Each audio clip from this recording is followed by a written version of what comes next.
Sezar salatining juda ham mazali chiqishining siri ideal darajada tayyorlangan Sezar sousi, suxariklar va tovuq go'shti bo'ladi. Birinchi bo'lib tovuq filesini o'rtasidan kesamiz, tabga ko'ra tuz murch berib 10 daqiqaga olib qo'yamiz. Keyin bo'lsa tuxumga va suxariklarga belab, qizigan yog'da qizartirib, qovurib pishirib olamiz. Tovuq filesi yupqa bo'lganligi sabab ikki tomonni qizartirgan o'zidayoq pishib qoladi. Sezar sousi uchun albatta anchovs, garchisa va chesnokni yaxshilab maydalab olamiz. Olivka yog'i, limon, tabga ko'ra tuz murchlar va qirishdan o'tkazilgan parmezan solamiz. Tuxum sariqlari yoki slobodani aynan olivka yog'iga bo'lgan mayonezni ishlatsangiz juda ham mazali chiqadi. Juda ham mazali chiqadigan suxariklar uchun baton nonni kubik shaklda kesib olamiz. Ularni duxovkada 10 daqiqa davomida qotirib olamiz. Alohida skorotkada sariyog'ni eritamiz, chesnok solamiz, ukrop solib suxariklarni bilan aralashtiramiz. Shunda mazali ta'm hosil. Yuvilgan romana va aysberg listlari, suxariklar, cheri pomidori va sezar sousini yaxshilab aralashtiramiz. Tovuqli shnitselni bo'lsa ustidan kesib qo'yamiz va parmezanni qirashdan o'tkazib ustiga sepamiz. Restoranlarda tayyorlangan sezar salatini albatta uyda ham tayyorlab ko'ring, yoki tayyorlab berish kerak bo'lganlarga jo'natib qo'ying.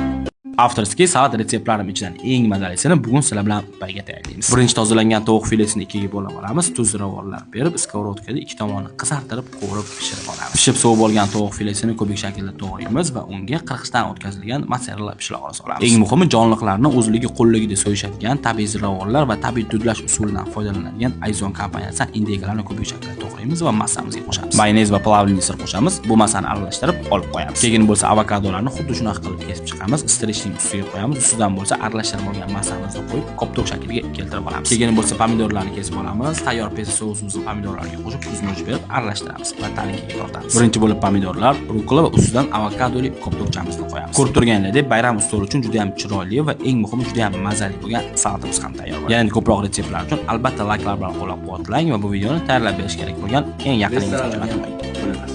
Bugun sizlar bilan iftorlik dasturxoni uchun juda ham zo'r va mazali uslubda mini kotletlar tayyorlaymiz. 25-30% yog' miqdoriga ega mol go'shtidan bo'lgan qiymaga qirg'ichdan o'tkazilgan piyoz, bulg'or qalampiri, ko'katlar, tuz va ziravorlar berib yaxshilab mushlab olamiz. O'rtacha 40-45 grammdan kotletlarga mini shakl berib olamiz va ularga un sepib, yog'da qizartirib qovurib olamiz. Qiyma sifatli bo'lsa va o'rtacha 20-25 daqiqa davomida yaxshilab mushlansa, qovurish jarayonida yorilib ketmaydi. Boshqa qozonga sabzavotlar va mini kotletlarimizni va aynan totli brendi bilan bitta zavoddan chiqadigan juda ham sifatli bo'lgan lyubimiy tomatlarni bu taomimizga ishlatamiz. Sifatli sariyog', qaynoq suv, ozroq ziravorlar va taomimizni 45 daqiqaga itti bilan qo'yamiz. Ko'rsatilgan shaklda kesilgan kartoshkalarni baland bo'lmagan o'rta olovda ichigacha pishirib qizartirib olamiz. Ozroq ko'katlar, tuz beramiz, yaxshilab aralashtiramiz va mini kotletlarimizni juda ham mazali bo'lgan souslar bilan birga kartoshkalarni ustidan qo'yamiz. Natijada juda ham mazali bo'lgan kombinatsiya hosil bo'ladi. Albatta tayyorlab ko'ring, juda ham mazali chiqadi. Yoki layklar bilan qo'llab-quvvatlab tayyorlab berish kerak bo'lgan eng yaqiningizga jo'natib qo'ying.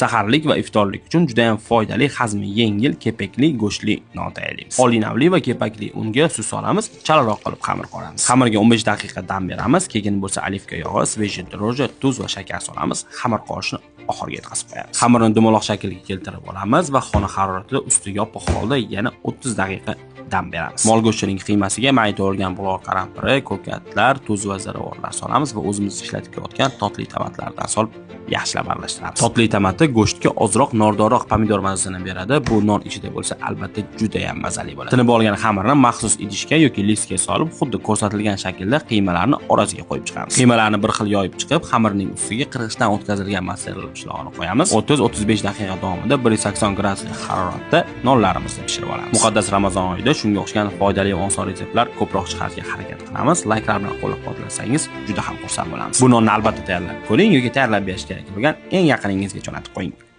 Ramazonning birinchi kunlari ota-onam oilam uchun o'zim yaxshi ko'rgan uslubda qovurdoq tayyorlab berdim. Aynan Ramazon oyida iftorlikka oila bilan birga bo'lganda har qanaqa taom juda ham mazali bo'ladi. Ayniqsa bu salam kola bilan birga bo'lsa. Ularni go'sht, sabzavotlar va salam kolani o'zim tanlab, birinchi bo'lib go'shtni tuzlab, ziralab olib qo'yamiz. Qiymaga ko'rsatilgan mahsulotlarni solamiz va lo'li kabob shakliga keltirib olamiz. Ketidan barcha tayyorlab olingan mahsulotlarni qizigan ko'p yog'da qovurib olamiz. Go'shtlarni ozroq qovuramiz, piyoz solamiz, bulg'or qalampiri, pomidor va ko'katlarni solib, sabzi va kartoshkalarni ustidan sixdagi qiymalarni terib chiqamiz va ro'p-ro'sa 1 soatga past olovda damlab qo'yamiz. Bu qovurdoqni o'zim yaxshi ko'rgan uslubda tayyorladim. Siz ham albatta tayyorlab ko'ring. Ramazon oyida o'ylaymanki juda ham to'yimli va mazali taom bo'la oladi. Ramazon oyi bu albatta oilani, ota-onani, bolalarni xursand qiladigan oy. Shunaqa mazali taomlarni ularga tayyorlab bering va ularni xursand qiling. Salam kola bilan bo'lsa, bu yana ham mazaliroq bo'ladi.